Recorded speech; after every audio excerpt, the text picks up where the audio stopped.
오늘 저녁에는 저희가 하나님께서 우리 한국 사람들을 그분의 손길로 이 마지막 때 이끄실 계획을 갖고 계시다고 저는 생각이 드는데요. 지사님, 십승지라는 말 들어보셨죠? 전사님이 하셔서. 네. 제가 여기 이사 왔는데 그 손지사님이 교감유록이라는 책을 줘가지고 그 책을 이렇게 조금 이제 관심 갖게 좀 보다 보니까 거기 성경 이야기가 많이 나와서 좀 관심을 갖고 보게 되었는데 이제 십승지라고 하는 표현이 나오거든요. 근데 십승지가 뭐 여러 가지 지역명이 있어요. 인천도 있고 뭐 부평도 있고 이렇게 있는데 십승지라고 하는 그 장소는 뭐라고 그랬죠? 십승지가 재난이 와도 그 재난을 이길 수 있는 보호받는 장소다. 그래서 이제 십승지라고 하는데, 그래서 사람들이 이쪽 공주 쪽에 유구 쪽에도 사람들이 이사 오는 이유는 거기가 십승지라서 이사를 온다고 이렇게 들었는데, 성경적으로 십승지를 생각을 해보니까 그런 의미보다는 영적인 의미가 들어있다라는 생각이 들어서 그 내용을 함께 좀 생각을 해보겠습니다. 십승지라고 하는 거는 우리가 이제 한문으로 여십자를 쓰거든요. 여십자. 그리고 승자는 어떻게 되냐면은 달 월자에다가 그리고 이제 나 짐자에 이렇게 힘 역자가 있어요. 그리고 땅지자를 써서 십승지 이렇게 하거든요. 근데 요 앞에 요거는 여십자죠. 여십자. 그래서 요거는 이제 10이라고 하는 숫자를 나타내고, 그리고 여기 승자라고 하는 것은 달 월자가 있고, 그리고 여기에 있는 게 달 월자랑 요 위에 있는 거랑 합치게 되면 요게 나 짐자라고 들었어요. 집사님. 집사님도 한문 잘 모르시죠? 예, 저도 이제 잘 모르는데 이제 배워가면서 저도 이제 보고 있는 건데, 나 짐자라고 하게 되면 이거는 왕이 자기 자신을 나타낼 때 나 짐이 가로되 이렇게 말할 때 자기를 가리킬 때 이렇게 표현하는 건데, 요 밑에 힘력자가 있거든요. 그래서 이거는 우리가 왕의 힘으로 결국은 이 달에 속해 있는 어떤 비밀을 깨닫는다, 이러한 의미가, 이게 이제 승리하는 승자거든요. 승리할 승자. 그리고 이제 이건 땅지자인데, 이 십자라고 하는 것을 우리가 생각하게 되면 시편 92편에 가면 3절에서 하나님께서 우리에게 명령하시기를, 너희가 10줄 뭐라 그랬죠? 여기는 시편금이라고 하네. 시편금. 10줄 비파로. 예. 이제 시편금이라고 되어 있어요. 시편금. 근데 제가 이렇게 원어 성경을 살펴보면서 제가 놀란 건 뭐냐면, 여기 십자가 있죠. 십자. 뒤에 현금이라고 하는 요거는요. 요거는 그냥 사람이 그냥 붙인 거예요. 원어 성경에는 없어요. 그래서 어떻게 되어 있냐면, 너는 숫자 10을 가지고 연주해라, 이 뜻이에요. 그러니까 악기 이름이라기보다는 이제 이게 번역을 할 때 사람이 그냥 여기다 그냥 숫자 10이라고 쓰면 이상하잖아요. 그러니까 여기다가 시편금이라고 이렇게 이름을 정한 건데, 원어 성경을 보면 하나님께서 말씀하실 때 너희들은 숫자 10을 가지고 연주를 해라 라고 되어 있어요. 그래서 지금 여기 십승지라고 하는 이 표현에서 여기 십자가 있죠. 우리 교감유록에 보면은 15진주라는 표현이 또 있어요. 15진주라고 하는 거는 무슨 뜻일까요? 15. 이거는 15죠. 숫자 15. 그리고 이제 진자는 참진자. 참진자. 그리고 주자는 무슨 주자죠? 구수수예요. 아니요. 주인주자예요. 주인주자. 예, 예. 그러니까 우리가 이제 15진주라고 하는 걸 우리가 한국말로 번역하게 되면 15의 진정한 주인이다 라고 하는 뜻이에요. 15의 진정한 주인이다. 그러니까 이거는 뭐겠어요? 예수님께서 잠언 7장 20절에서 남편께서 언제 오신다고 했죠? 보름날에 오신다. 그래서 15의 진정한 주인은 사실상 예수 그리스도를 가리키는 것인데, 예수님께서 십자가에서 죽으실 때 지성소의 휘장이 찢어졌다라고 하는 것은 그 십자가 사건 자체가 하나님 아버지의 사랑의 가장 강력한 표현이다. 하나님 아버지의 사랑이 이 온 우주에 가장 강력하게 증거된 사건이다 라고 하는 뜻이기 때문에 이 15진주라고 하는 이 표현이 격앙유력에 많이 나오는데, 이것은 사실상 주님의 십자가로 말미암아 우리에게 비추어 나오는 해방의 그 주인, 우리를 해방시켜 주시는 어린 양의 영광, 이렇게 우리가 생각할 수가 있겠습니다. 자, 근데 제가 이제 오늘 요 십자라고 하는 요 숫자를 성경, 구약 성경에서 다 찾아보니까 구약 성경에 전부 다 16번이 나와요.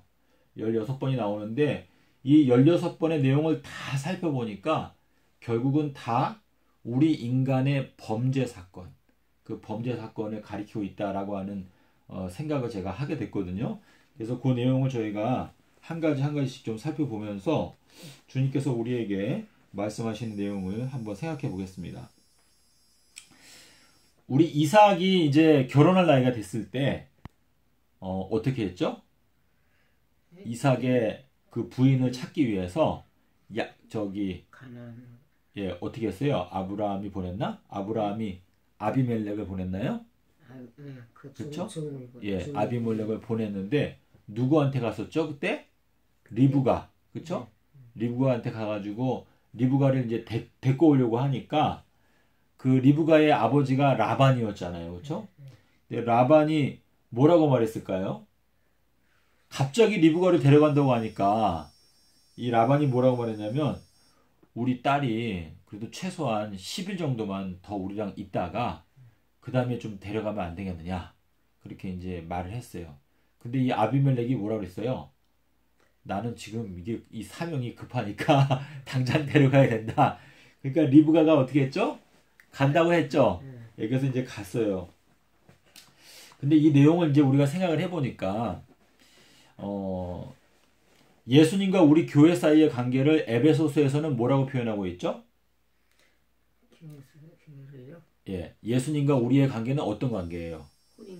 혼인 관계죠, 그렇죠? 남편과 아내의 관계인데, 우리 에베소서에 보면은 이제 사도 바울이 아내들은 남편에게 복종해라, 그리고 남편들은 아내를 사랑해라, 이렇게 명령을 하는 그 이유가 무엇이었어요? 궁극적으로는 사도 바울이 그 말을 하면서 끝에 가서 뭐라고 말했냐면, 내가 이 비밀이 너무나 큰데 이것은 바로 예수 그리스도와 교회에 대해서 내가 설명하기 위해서 남편과 아내들한테 내가 이렇게 말을 한 것이다, 이렇게 이제 설명을 하고 있거든요. 사실상 우리 인간이 하나님의 눈으로 바라볼 때 남자가 진짜로 여자보다 우월할까요? 그건 아니겠죠. 물론 여자가 먼저 죄를 짓긴 했지만 하나님께서 이 사도 바울을 통해서 아내들은 남편에게 순종하라고 말씀하시고 또 남편들은 아내를 사랑하라고 말씀하신 것은 예수 그리스도와 우리와의 관계를 우리가 이 땅에서 살면서 실제로 실천하고 또 배울 수 있는 그 환경이 이제 부부 사이의 관계를 통해서 우리가 예수님을 어떻게 순종해야 되는지를 우리가 실제로 연습하는 그러한 것을 보여주기 위해서 아내들은 남편에게 순종하고 또 남편들은 아내를 연약한 그릇으로 생각을 해서 사랑해라, 이렇게 이제 명령을 하시면서 사도 바울이 말하기를 이 비밀이 크도다, 내가 그리스도와 교회에 대하여 말하는 것이로다, 이제 이렇게 말씀을 하셨거든요. 그래서 예수님께서 하나님 아버지의 본체이셨고 하나님 아버지의 품속에 계셨었는데 예수님께서 언제 아버지를 떠나셔야 했어요? 네? 예수님이 아버지를 떠나셔야 했던 그 시점은 언제였는가 하면 아담과 하와가 선악과를 따먹었을 때. 그래서 아담과 하와가 선악과를 따먹은 날짜가 지금 10일 날, 그렇죠? 근데 우리가 이 성경을 살펴보니까 2월 10일 날 따먹었잖아요. 그래서 예수님께서는 이 아비벌이라고 하는 그 달을 우리에게 주셨는데, 아비벌이라고 하는 뜻이 뭐예요? 아버지 집이라는. 예, 나의 아버지 집이다라고 하는 뜻인데, 주님께서 이 남자가 자기의 부모를 떠나서 그 아내와 연합하여 둘이 한 몸이 된다라고 하는 말씀하셨는데, 이것은 사실상 아담과 하와가 범죄했던 10일 날 예수님께서 아버지를 떠나가지고 이제 그분의 몸을 대속물로 주시면서 우리 인간과 혼인관계 가운데 들어가기 위해서 아버지를 떠나신 날이 사실상은 이 10일, 2월 10일 날 떠나신 거나 다름이 없거든요. 그래서 지금 여기 이 리브가가 이제 집을 떠나서 이삭의 그 아내가 되기 위해서 가려고 할 때 라반이라고 나와요. 라반. 이 라반이라고 하는 요 이름의 뜻은 뭐냐면은요. 요 라반은 희다라는 뜻이에요. 희다. 그래서 이 라반은 사실상 여기 요 장면에서는 라반은 이제 하나님 아버지와 같은 입장을 설명하고 있는 것인데, 하나님 아버지께서 이제 이 라반이 우리 리브가가 우리와 함께 좀 10일 정도는 좀 있다가 가게 해달라라고 이렇게 말씀하시는 것은 지금 아담과 하와의 범죄 사건과도 연관성이 있다고 이렇게 보여지거든요.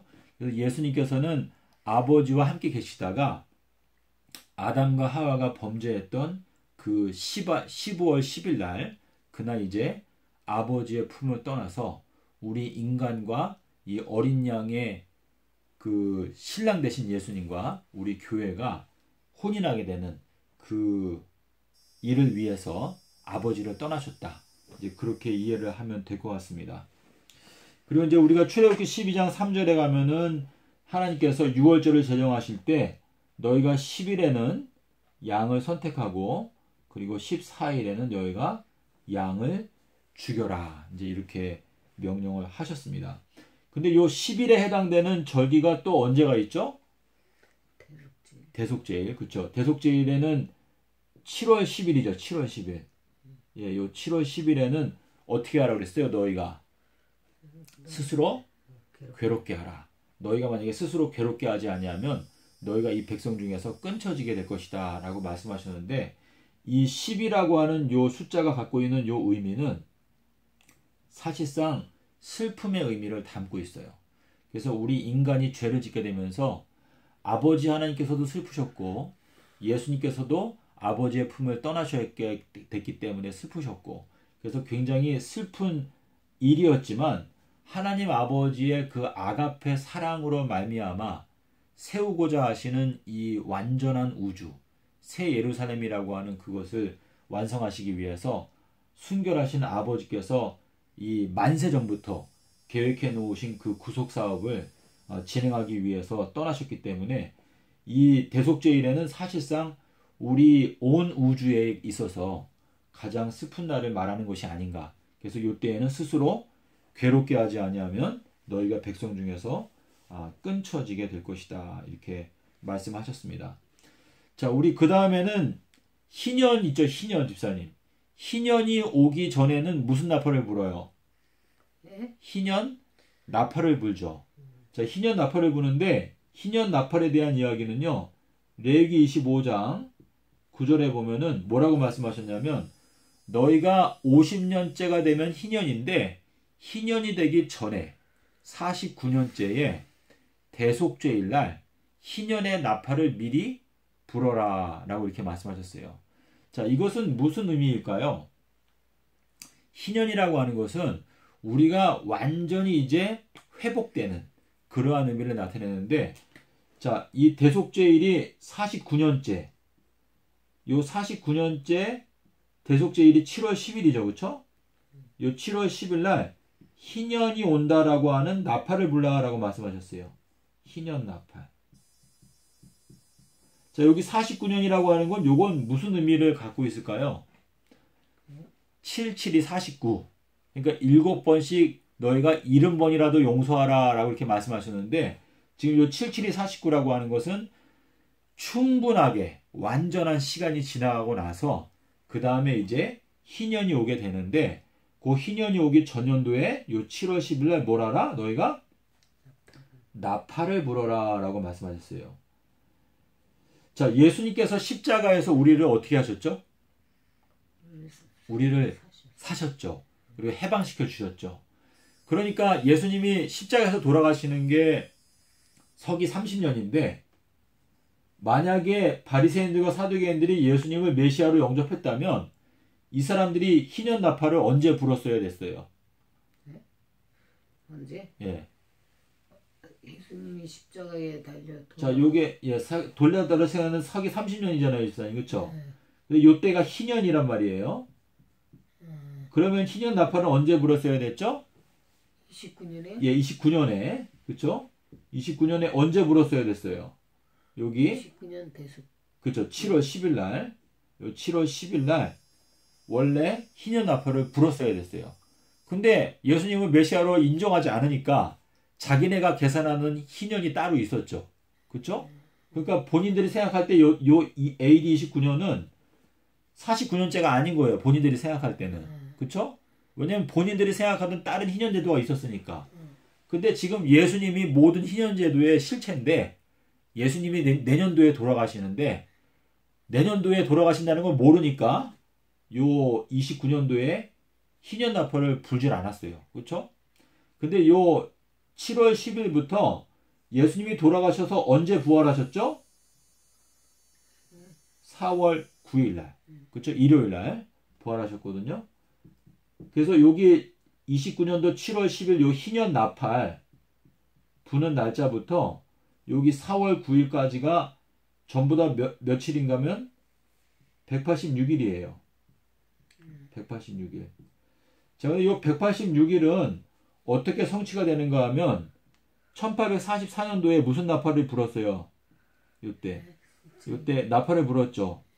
요 나팔은 무슨 나팔이에요? 사실상 재림 나팔. 그렇죠? 예, 재림 나팔인데 2030년 언제 예수님이 재림하시죠? 4월 18일 날 재림하시죠. 이 둘 사이에 몇 년 간격이 있어요? 186년의 간격이 있죠. 그렇죠? 이렇게. 여기서 집사님께서 여기 생각하시게 되면 예수님의 십자가 사건에서 예수님의 십자가 사건은 희년 사건인데 희년이 오기 전에 요 29년도 대속죄일 날 나팔을 불어야 되는데 그쵸? 나팔을 불었다면 예수님 부활하시는 요 날짜까지 186일이에요. 예? 근데 요것이 요 1844년도에 요때에 사실상 희년 나팔을 분 거거든요. 희년 나팔. 그래서 요 1844년부터 2030년까지 몇 년이라고요? 186년. 예, 그래서 여기는 186일인데 요게 요 재림 때에는 186년으로 이렇게 성취가 된다는 걸 저희가 알 수가 있습니다. 그래서 지금 요 1844년도 요때 나팔은 요거는 바로 2030년도에 희년이 온다라고 하는 희년 나팔에 해당이 되는 것입니다. 요게 어렵진 않으시죠, 집사님? 이해되시죠? 예. 자, 그리고 예, 그래서 지금 요 희년 요 10이라고 하는 요 숫자 요것이 주님께서 우리에게 시편에서 말씀하시는 너희가 10줄 비파로 하나님을 찬송하라 라고 하는 말씀을 생각하면 되겠습니다. 자, 그리고 저희가 여호수아서 4장 19절에 가면 무슨 이야기가 나오죠? 여호수아서 4장 19절에 무슨 얘기가 나와요? 여기는 이스라엘 자손들이 요단강을 건너서 요단강에서 올라오는 날, 그날이 이제 아비벌 10일이었다. 정월 10일이었다. 이렇게 나오거든요.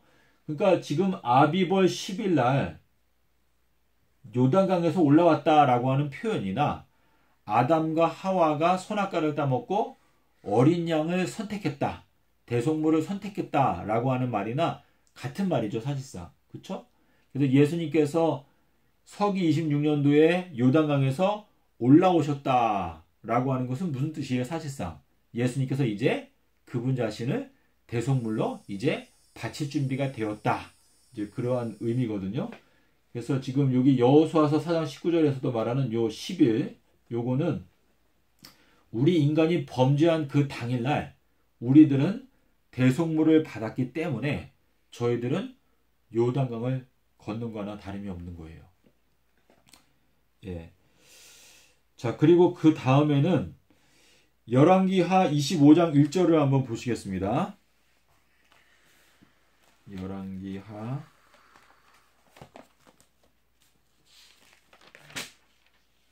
25장 1절.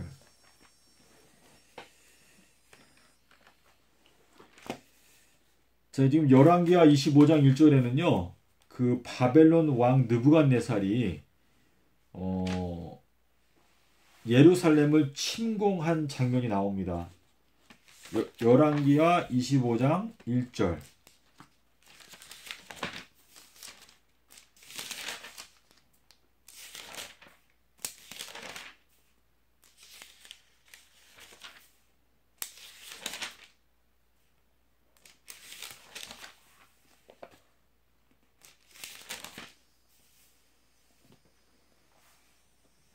시드기야 9년 몇 월 며칠이죠? 열째 달. 예, 며칠이요? 10일. 예, 열째 달 10일에 뭐라 그랬어요? 바벨론의 왕 느부갓네살이 예, 그의 모든 군대를 거느리고 예루살렘을 치러 올라와서 그 성에 대하여 진을 치고 주위에 토성을 쌓아내. 예, 그 성이 시드기야 왕치 11년까지 포위되었더라. 예. 여기에 보면은 몇 월 며칠 날 지금 바벨론 왕이 쳐들어왔다고 나와죠? 10월 10일 날. 그쵸? 10월 10일. 예, 10월 10일 날 바벨론 왕 느부갓네살이 예루살렘을 치러 올라왔다. 지금 이렇게 표현하고 있는데 지금 여기에서 말하는 요 10월 10일 여기에도 이제 10일이잖아요. 이 10이 두 번이 들어있는데 아담과 하와의 마음 가운데 바벨론의 그 죄악이 들어오게 된 것은 아담과 하와가 범죄한 날이죠. 그렇죠? 그래서 지금 우리가 주님께서 말씀하시는 너희가 시편금으로 연주하라라고 하는 요 말씀을 생각하게 되면 바벨론이 쳐들어왔던 날짜가 10월 10일이다라고 하는 이 표현은 아담과 하와가 범죄한 그 당일날 사실상 마귀의 침공을 받은 건데, 그쵸? 그래서 쳐들어온 것이다. 이제 그렇게 이해를 할 수가 있을 것 같아요. 그리고 이제 그 같은 내용이 예레미야서 52장에도 나오고, 그리고 이제 예레미야 52장 12절에도 또 같은 말이 나오는데, 요 예레미야 52장 12절에 보면은 5월 10일 날 바벨론 왕이 쳐들어왔다. 그래서 지금 여기 세 군데에 나오는 요 내용을 보면 다른데 그 쳐들어온 날짜는 10일 날 쳐들어왔다라고 지금 표현을 하고 있어요. 그래서 하나님께서 시편에서 세 번에 걸쳐서 너희가 열줄 비파로 하나님을 찬송하라 또는 시편금으로 하나님을 찬송하라 라고 이렇게 말씀하신 걸 보면 지금 제가 여기 찾아보니까 구약 성경에서 16번이 나오는데 16번 나오는 요 10일이라고 하는 요 표현들을 보게 되면은요. 기쁜 날이 아니에요. 다 슬프고 침략을 받는 어두운 날이거든요. 그래서 주님께서 대속죄를 제정하실 때 너희가 그날에는 스스로 괴롭게 하라 라고 말씀하신 것은 이 10일이라고 하는 것은 마귀의 그 속임수 그것이 하나님의 나라에 침공한 날짜다 라고 하는 의미이고 그와 동시에 그 사건을 통해서 예수님께서는 아버지를 떠나셔서 우리와 함께 혼인관계에 들어가기 위해서 그분 자신을 대속물로 내어주시는 그러한 날짜를 의미하고 있다라고 하는 것을 저희가 생각할 수가 있겠습니다. 자, 그러면 집사님 이 에스겔에서 40장 한번 볼까요? 에스겔 40장.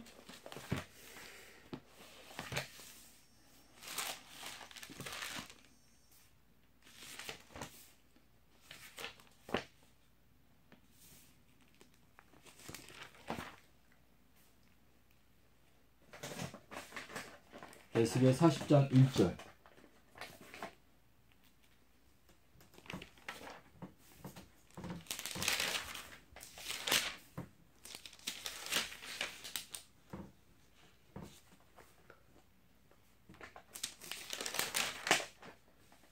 에스겔 40장 1절 한번 읽어보실래요?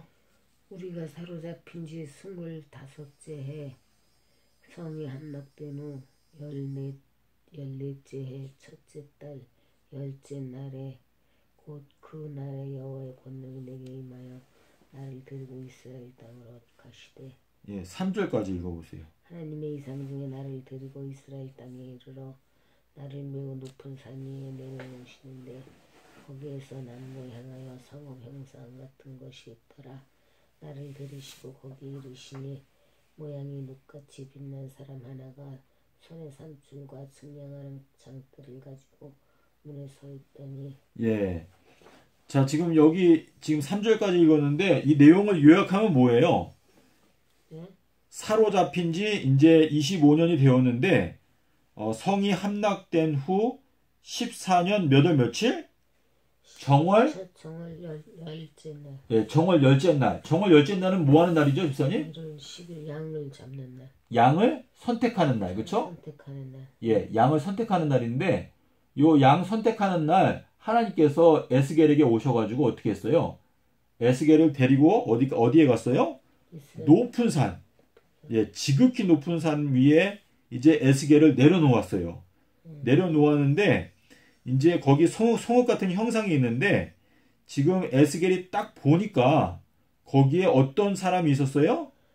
놋같이 빛난 사람 하나가 있었는데 그 사람이 손에 뭘 갖고 있다고 그랬어요? 삼줄과. 예, 삼줄과 뭐? 측량하는 장대. 예, 놋 같은 사람이 있는데 이 사람이 청량하는 뭘 갖고 있다? 장대를 가지고. 청량 장대를 갖고 있다. 이렇게 지금 표현하고 있어요. 그래서 지금 요 장면이 어느 정도 이해가 되시죠? 지금 여기 정월 10일 날 하나님께서 에스겔을 데리시고 지극히 높은 산 위에 데려다가 거기에 내려놓으시는데 거기에 남쪽으로 향해서 성읍 형상 같은 것이 있었는데 거기에 가서 이렇게 보니까 놋 같은 사람을 보게 되었어요. 근데 그 사람이 청량하는 장대를 가지고 있었다라고 이렇게 표현하고 있거든요.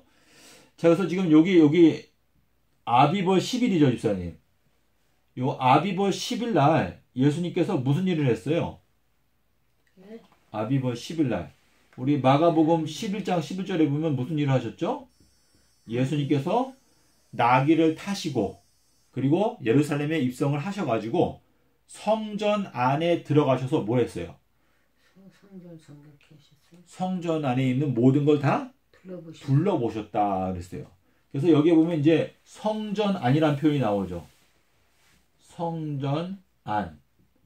성전 안에 있는 모든 것을 어떻게 하셨다? 둘러보셨다. 자, 이 성전 안이라고 하는 이 표현은 계시록 11장 어디에 나와요? 1절과 2절에 보면 뭐라 그랬어요? 청량하는 뭘 주면서? 갈대, 또 지팡이, 이거 주면서 뭐라 그랬죠? 너는 일어나서 성전 안을 어떻게 하라? 청량하라 라고 했어요. 근데 지금 여기 아비벌 10일 날 예수님께서 양을 선택하는 요 날 호산나 하면서 예루살렘에 입성하시고 그리고 마가복음 11장 11절에서 말씀하신 대로 성전 안에 들어가셔서 모든 것을 다 둘러보셨다 라고 하는 말씀이 있는데 지금 요 에스겔서 40장 1절부터 3절에 있는 말씀을 보게 되면 여기에도 뭐라고 나와요? 정월 10일 날 하나님께서 에스겔을 딱 들어가지고 높은 산으로 데려다가 거기다 내려놨어요. 이건 뭐예요? 에스겔이라고 하는 뜻이 뭐예요? 에스겔은 하나님께서 강하게 하실 자라고 하는 뜻인데 이게 계시록에서 의미로 보게 되면 이 에스겔이 시온산 높은 곳에 올라간 것이나 다름이 없는데 그것은 에스겔이 하나님으로 말미암아 강하게 되면서 진리의 말씀을 깨닫고 진리의 산성에 오르게 되었다라고 하는 뜻인데 그 높은 산성에 올라가지고 보니까 거기에 누가 있어요? 놋 같은 사람이 있는데 이 놋이라고 하는 요 단어는요 히브리어로 요게 무슨 뜻이냐면 예언하다라는 뜻이에요. 예언하다. 또 점을 치다라고 하는 뜻인데 요셉이 은잔을 가지고 뭐 했었어요? 요셉이 점을 쳤다고 나오죠. 예, 그래서 지금 요 놋 같은 사람이라고 하는 것은 계시록 1장 15절에 가면은 예수님의 모습에 대해서 설명할 때 그분의 발이 어떻다고 그랬죠? 빛난 주석 같다. 빛난 주석. 이게 같은 표현이거든요. 근데 그 빛난 주석이 발이라고 했죠. 발은 풀무불에 단련한 빛나는 주석이다라고 말했는데 이 발은요. 이 마지막 때 주님께서 우리의 발을 씻어주신다고 했죠.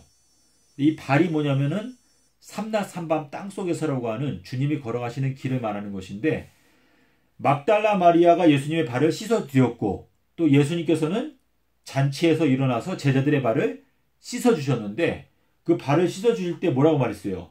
너가 지금은 내가 하는 게 뭔지 잘 모르는데 나중에는 알게 될 것이다 라고 말씀하시면서 목욕한 사람은 발만 씻으면 몸 전체가 깨끗하여진다 라고 이렇게 말씀하셨어요. 이 발이라고 하는 것은요. 요 발이라고 하는 것은 요거는 포도스인데 요거는 삼낮 삼밤 땅속 길을 말해요. 삼낮 삼밤. 그래서 요 포도스라고 하는 것 요거는 갈릴리 호수를 뜻하거든요. 갈릴리가 뜻이 무슨 뜻이죠, 집사님? 둥근. 그래서 예수님께서 부활하셔가지고 어디에서 제자들을 만났어요? 갈릴리에서. 그래서 갈릴리에 그분께서 명하시던 산에서 제자들을 만났다. 라고 하는 이 말씀을 생각할 때 지금 여기 놋 같은이라고 하는 것은 지금 예언하다라고 하는 말씀과 연관되어져 있는데 여기에도 보면 뭐 한다고 했어요? 청량하는 뭘 갖고 있다? 장대를 갖고 있다. 이렇게 말씀을 하셨습니다. 그래서 여기 아비벌 10일에 해당되는 연도가 요 마지막 때 언제예요? 요게. 요 주님께서 우리 기독교인들 전체를 다 둘러보시는 때가 언제예요? 2022년? 예, 2022년도. 그렇죠? 요 2022년도가 주님께서 말씀하시는 요게 이제 아비벌 10일을 나타내는 것인데 요때가 바로 모든 성전 안에 있는 모든 것들을 둘러보시는 때다. 자, 근데 요 계시록 11장 여기 보면은 요 11장에는 누구의 얘기가 나오죠? 두 증인. 그쵸? 두 증인에 대한 이야기가 나오기 바로 직전에 뭐라고 말해요? 그 천사가 어떤 천사예요? 하늘에서 편호인 책을 갖고 내려온 천사가 요한한테 말하죠. 너는 일어나서 이 장대를 가지고 이 갈대를 가지고 지금 성전 안을 어떻게 하라? 청량하라. 청량하라라고 하는 명령을 한 다음에 그 다음에 뭐라고 말해요? 내가 나의 두 증인에게 이제 내가 권세를 줄 것인데 그 두 증인이 하늘을 어떻게 한다? 하늘을 닫는다. 자, 그래서 성경에 보면 하늘이 연다라고 하는 표현이 있고 하늘을 닫는다라고 하는 표현이 있죠. 하늘을 연다라고 하는 건 무슨 뜻이에요, 집사님? 하늘을 연다. 예, 하늘이 열리는 거는 요 2022년이죠, 그렇죠? 요때 하늘이 열린다. 요게 예수님께서 침례 받으실 때 마태복음 3장 16절에 보면 예수님께서 침례 받으실 때 하늘이 열렸어요. 요 2022년도는 요거는 AD 26년도를 가리키는 것이기 때문에 하늘이 열리는 것이고 이제 계시록 11장 3절에 가면은 1260일 동안 예언하는데 두 증인이 어떻게 한다고 그랬어요? 하늘을 닫는다. 그래서 요거는 이제 2023년도 때 하늘을 닫는다라고 이렇게 말씀하셨기 때문에 예수님께서 닫으면은 열 사람이 없고 예수님이 열면 닫을 사람이 없다라고 이렇게 말씀을 하셨는데요. 요 2022년도는 사실상 대속죄일에 해당되는 요 요한복음 7장 37절에서 예수님께서 명절 마지막 날 곧 큰 날 큰 소리로 외치셨다. 그 말씀이 성취되는 때가 바로 요 때입니다. 예, 그래서 지금 오늘 저희가 이 10일에 대해서 대략적으로 이렇게 말씀을 드렸는데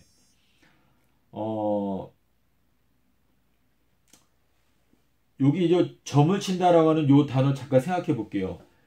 요셉이 점을 치던 그 잔이 뭐로 돼 있었어요? 은이요. 은으로 돼 있었죠. 은.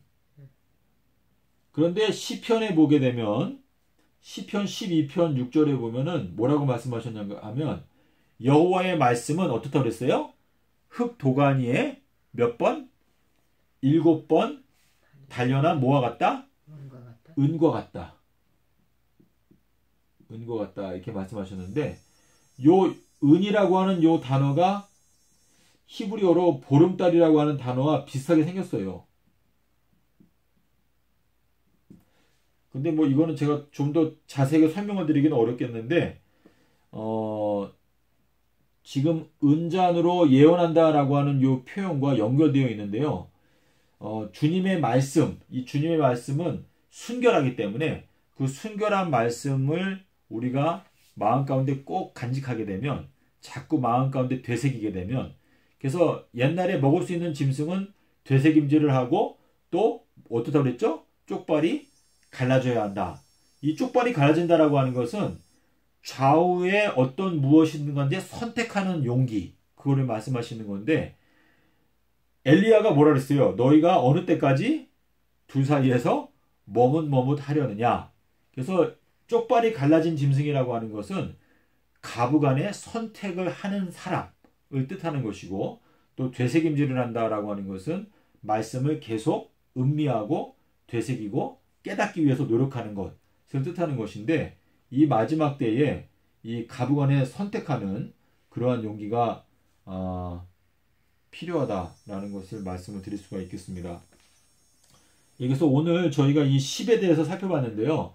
아까 서론에서 말씀드린 거 10승지를 우리가 생각하게 되면, 이 10승지라고 하는 것에 대해서 사람들이 해석이 굉장히 많은데, 10승지라고 하는 것을 간단하게 말하면 십자가로 승리한다 라고 우리가 이해할 수 있는데, 이 10이라고 하는 숫자, 요 숫자를 우리가 지금 성경을 통해서 살펴보게 되면, 이 10이라고 하는 숫자의 핵심은 뭐냐면, 창세로부터 감추어져 있었던 비밀이 뭐예요? 요 창세가 뭐라고 그랬죠? 창세로부터 죽임을 당한 어린 양. 그러니까 예수님께서 죽임을 당하신 이 어린 양이신데, 창세는 결국은 아담과 하와가 선악과를 따먹었던 10일을 뜻하거든요. 10일. 그래서 이 10승지라고 하는 것은 사실상 예수님께서 마태복음 13장 35절에서 말씀하신 대로 내가 입을 열어서 비유를 너희들에게 말해서 창세로부터 감추어져 있었던 비밀, 다시 말해서 어린 양이 죽게 되었던 그 시점부터의 감춰져 있었던 비밀을 내가 너희들에게 알려주겠다 라고 말씀하시는 것인데, 그 선악과를 따먹고 범죄했던 그 비밀을 알아야 이 지구 역사 전체가 7030년이라는 걸 저희가 깨닫게 되면서 14만 4천인이라고 하는 승리하는 무리에 들어가게 되고, 우리가 검은 고를 탄다, 7030년에 대해서 깨닫고 새 노래를 부르게 된다라고 하는 의미가 여기에 함축되어져 있습니다. 그래서 이 격암유록을 연구하던 사람이 성경을 연구해서 이 내용을 같이 깨닫게 되면 그 둘이 연결되어져 있다는 것을 저희가 어느 정도 이해할 수 있겠다라고 하는 생각이 드는데요. 우리가 십승지라고 하는 표현에서 결국은 창세로부터 감춰져 있었던 아담과 하와의 그 범죄 사건을 예수님께서 십자가 사건을 통해서 우리에게 풀어 보여주셨다라고 하는 것을 저희가 오늘 함께 생각하게 되었습니다. 예수님께서 아비벌 10일 날 나귀를 타시고, 그리고 14일 날 십자가에서 죽으시고, 그리고 18일 날 부활하신 것은 이 지구 역사 전체를 예수님께서 순환 주간 동안에 우리에게 분명하게 보여주셨다는 것을 저희가 알게 되는 것입니다. 그래서 이 비밀을 우리가 확실하게 깨닫기 위해서 주님께서 우리에게 주신 한 가지 기적, 이 기적이 있는데 그것이 바로 요나의 기적이다라고 이렇게 예수님께서 말씀하셨습니다. 그래서 우리가 요나의 표적을 우리가 마음 가운데 순수한 마음으로 붙잡기 위해서 노력을 하게 되면 결국은 이 마지막 때의 모든 예언이 다 열리게 된다라고 하는 것을 예수님께서 마태복음 16장 1절부터 4절에서 뭐라고 말씀하셨죠? 너희들은 날씨는 분별할 수 있으면서 어찌하여 시대의 표적은 분별하지 못하느냐? 내가 너희들에게 주는 표적은 요나의 표적밖에 없다 라고 이렇게 말씀을 하시면서 누가복음에서 뭐라고 말했어요? 외식하는 자들아, 너희들이 어찌하여 요나의 표적을 분별하지 못하느냐? 그러니까 요나의 표적을 분별하지 못하면 외식하는 자라라고 하는 의미로서 예수님께서 말씀을 하셨습니다. 그래서 이 영상을 통해서 말씀을 살피시는 여러분, 저희가 정말 자다 깰 때가 벌써 되었고 저희가 주님을 위해서 목소리를 높여야 될 때가 되었습니다. 요나의 표적을 부디 여러분께서 깊이 연구하심으로 마음 가운데 반석과 같은 확신이 생기고 뿌리를 깊이 박아서 이제 해가 뜨더라도 뿌리가 있기 때문에 타져서 마르지 않기 위해서 확실한 신앙을 우리가 확보하게 되기를 바라면서 말씀을 마치겠습니다. 감사합니다.